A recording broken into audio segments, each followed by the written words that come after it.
Kita membicarakan hal yang sangat kontroversi tentang printing money. Di sini banyak sekali mazhab yang berpendapat bahwa printing money itu menyebabkan inflasi.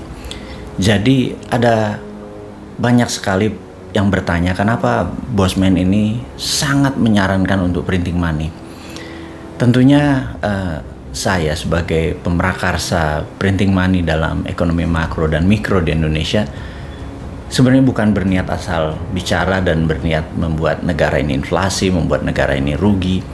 Tetapi kalau saat ini pejabat keuangannya, menteri keuangan dan jajaran direksi dari petinggi-petinggi di kementerian banyak yang berbeda ilmu pengetahuannya dengan apa yang Bosman atau kaum New Mind memahami tentang printing money yang berbasis di MMT atau Modern Monetary Theory-nya yang digagas oleh Michael Hudson. Ya nggak salah, tapi kita berusaha menyederhanakan pemahaman tentang printing money. Apakah itu akan menimbulkan inflasi? Mungkin ada benarnya, tapi selama hal itu bisa terkendali, jadi inflasi menurut saya tidak bermasalah, asal jangan hyperinflation. Kalau misalnya deflasi, apakah menakutkan?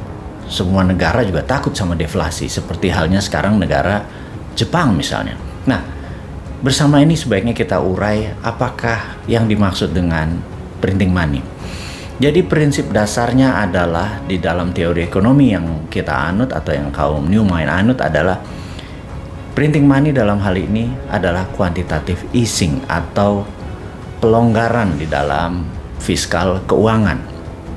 Saat ini sudah hampir beberapa tahun di Indonesia kita atau pemerintah pusatnya menggunakan quantitative tightening yang sangat ketat sekali sehingga kredit di perbankan ciri-cirinya adalah tidak keluar atau mengucur dengan deras. Ini yang kita harap ke depan pemerintah dalam 3 tahun ini yang sampai tahun 2024 di masa akhir jabatan periode kedua, mudah-mudahan nggak nambah periode ketiga ya, sampai akhir dari periode kedua ini kira-kira masih 3 tahun, dan selama 7 tahun kan kira-kira menghutangnya kira-kira 4.500 triliun. Mudah-mudahan Bapak pejabat yang di atas dan Ibu yang berkaitan dengan keuangan ada baiknya Anda melunasi saja hutang itu setidak-tidaknya separuh deh dari 4.500 ke 2.000-an, 3.000-an gitu ya. Jangan didiamkan. Kalau didiamkan strategi Anda meminjam uang tadi dari 4.500 pinjamnya atau total semua mungkin saat ini 6.500 triliun bisa-bisa menjadi 11.000 triliun, dan itu kasihan buat nanti siapapun yang menjadi pemimpin di tahun 2024, kalian yang pesta, kami yang cuci piring gitu ya. Jadi intinya adalah bagaimana kalau Anda semua pejabat di atas dalam 3 tahun ke depan gunakan strategi quantitative easing, yaitu longgarkan semua kebijakan keuangan, kredit ngucur lagi kayak kemarin properti nggak jalan, banyak sekali kredit-kredit yang nggak bisa jalan di perbankan, padahal untuk growth ekonomi sebuah negara kalau Anda ingin 7% supaya sesuai dengan janji-janji manis waktu di kampanye yang bikin diabetes itu, harusnya ya minimum pertumbuhan ekonomi Indonesia dari sisi kucuran dana adalah 15%, meningkat pertumbuhan kreditnya dibandingkan dengan tahun sebelumnya. Saat ini tahun per tahun berjalan year to year paling tumbuhnya cuma 4-5% dibandingkan tahun sebelumnya, dan ya tumbuh nasionalnya sekitar 2-3%-an, dan itu terjadi fakta di lapangan saat ini. Oke, kita akan urai tentang quantitative easing, di mana uang sangat cair, atau bahkan kalau sampai ditambah printing money menjadi lazy money, uang itu lazy tapi pekerjaan banyak, sehingga Anda yang memiliki project-project yang tadinya bermasalah dengan funding atau pembiayaan menjadi semuanya jalan. Oke. Saya yakin jangan takut dengan inflasi. Di sini saya mau menerangkan prinsip dasar dari MMT yang banyak dikritik oleh mereka yang memahami bahwa printing money adalah menyebabkan inflasi adalah begini. Saya lebih suka harga beras, atau kami kaum MMT ini, Modern Monetary Theory ini, lebih suka harga beras itu 20.000 per liter tapi semua orang bisa membeli beras. Daripada harga beras 7.000, tapi nggak ada yang bisa beli beras. Itu prinsipnya. Di Jepang, harga 1 liter beras mungkin 50.000, tapi semua orang Jepang bisa beli. Kalau dibandingkan dengan orang Indonesia yang harga berasnya rata-rata 7.000 atau 10.000, harga 50.000 itu mahal sekali. Tapi faktanya sekarang harga beras 1 liter 7.000 dan 8.000 itu nggak semua orang bisa beli gitu ya. Nah, itu prinsip dari MMT. Jadi lebih baik semua orang bisa beli walaupun terlihat harganya, jumlahnya secara nominalnya mahal, tapi semua orang bisa beli.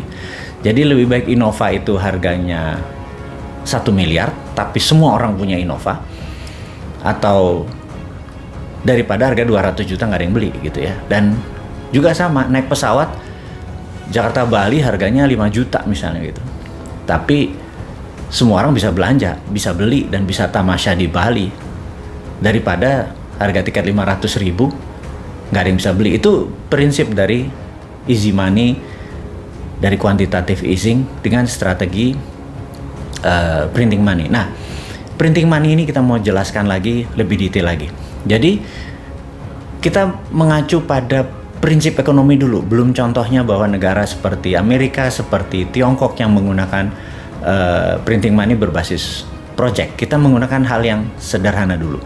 Jadi misalnya gini, suatu hari Pak Presiden, Pak Jokowi misalnya, dikatakan untuk membuat ekonomi Indonesia maju, saat ini Bapak menggunakan strategi infrastruktur gitu ya.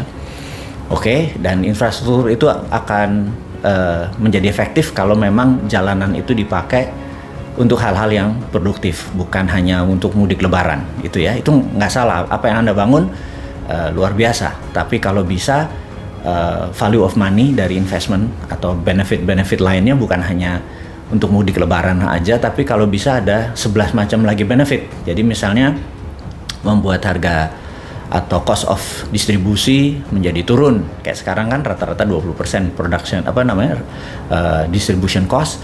Gimana caranya kalau itu bisa turun menjadi misalnya 7%, single digit, dengan adanya jaringan distribusi infrastruktur yang dibangun gitu ya. Nah, yang kedua misalnya kepikiran nih kita, bagaimana caranya agar 1 juta saudara kita punya rumah yang cukup layak gitu ya. Sehingga apa yang dilakukan oleh Menteri PUPR dalam hal ini misalnya Pak Basuki, lapor, Pak Presiden izin, kayaknya kita harus membuat 1 juta unit rumah, lahan sudah tersedia, kita perlu uang 100 triliun Pak Presiden gitu, untuk membuat rumah 1 juta unit yang sangat layak, ruas rata-rata 100-150 meter persegi untuk keluarga 4 orang, ada rumah sakit di bawahnya, ada pasar, ada tempat pendidikan, dan seluruhnya adalah walkable city, bisa dijalani tanpa harus menggunakan kendaraan, semuanya terpusat di dekat residensial, dan 100 triliun itu kita siapkan. Oke, maka Anda sebagai pemimpin tertinggi Pak Presiden, katakan kepada Ibu Menteri Keuangan, wahai Ibu Menteri Keuangan, print 100 triliun diberikan ke Pak Basuki dan BUMN perumahan untuk membangun 1 juta unit rumah dengan nilai 100 triliun. Dan pastikan nanti pada saat orang beli tidak ada bunga, tidak ada interest dari mereka yang harus membeli tersebut, dan Anda Pak Basuki menjualnya adalah par price, alias modalnya 100 triliun ya nanti harus balik 100 triliun tanpa dibungakan. Dan pastikan nomor 1, Pak Menteri PUPR harus menyiapkan seluruh konstruksi tadi, biaya tadi adalah barang-barang lokal, kusennya lokal, semennya lokal, batanya lokal, 100% lokal, nggak boleh ada unsur impor apalagi unsur dari Tiongkok, tidak boleh.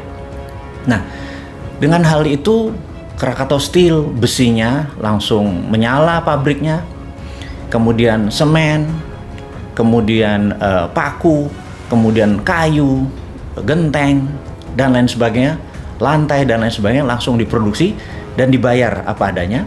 Kemudian ketika ada orang membeli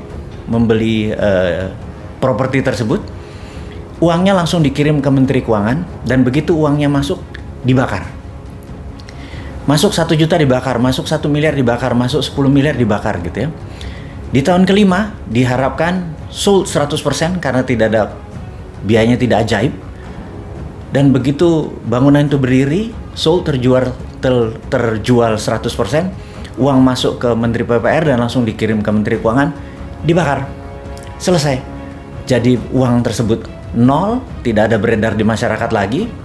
Kemudian masyarakat memiliki rumah, dan 100 triliun tadi underlay-nya adalah project 1 juta unit rumah.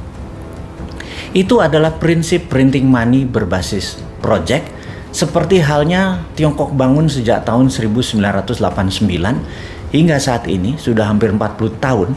Mereka membangun gila-gilaan, apa aja dibangun. Pokoknya bukan sekedar membangun rumah, tapi kemanfaatannya 12 level benefitnya.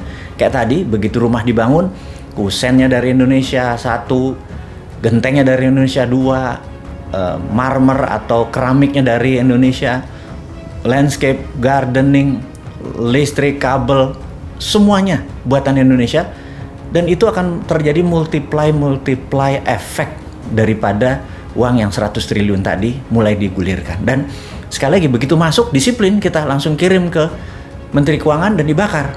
Jadi dengan demikian kita bisa membangun dengan ribuan triliun proyek-proyek tadi yang gunanya untuk meningkatkan produktivitas, sehingga negara tidak bergantung pada FDI atau Foreign Direct Investment, tidak bergantung pada hutang negara-negara seperti IMF atau multinasional, lembaga multinasional seperti IMF. Kita nggak bergantung seperti begitu lagi. Kita bergantung pada DDI atau Domestic Direct Investment, dan DDI itu underlay-nya adalah printing money berbasis project. Jadi Bappenas siapkan project-project sampai Indonesia berdaulat di tahun 2045, Indonesia menjadi negara superpower. Prinsipnya seperti itu. Itulah printing money berbasis MMT. Kan gergetan nih kalau 3 tahun ke depan Anda udah diajarin ilmunya, sudah tahu cara menggunakannya, masih ngutang, masih terpesona dengan foreign direct investment, tidak bergantung pada kekuatan anak bangsa dan printing money, nggak akan pernah bisa berdaulat negara ini. Kalau nggak bisa berdaulat, sudahlah. Kalau jujur ya, kalau 2024 juga masih begini dan masih 3 tahun lagi, 3 masa jabatan lagi, kayaknya New Mind akan ambil alih posisi demi membuat Indonesia menjadi negara berdaulat.